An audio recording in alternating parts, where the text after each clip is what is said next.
Kung maaari mong baguhin ang mundo, ano ang gagawin mo? Isang tanong na madalas nating iniisip, na nagtutulak sa atin na mag-isip hinggil sa epekto natin sa planeta at sa buhay na ating ibinabahagi dito.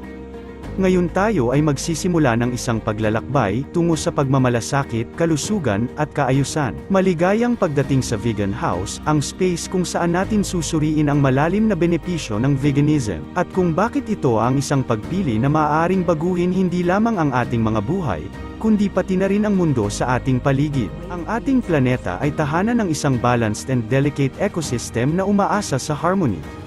Ngunit, ang ating mga desisyon bilang isang lipunan ay nagdudulot ng pagkasira sa balanced and delicate ecosystem na ito, na humahantong sa environmental degradation, paghihirap ng hayop, at mga krisis sa kalusugan. Panahon na para sa pagbabago, at ang pagbabagong ito ay nagsisimula sa bawat isa sa atin. Salamat sa pag-join at panunood ng video na ito, mag-subscribe, i-like, at i-click ang notification bell para manatili kang updated sa ating pagsusuri ng veganism at ang positibong pagbabago na maaari nitong dalhin.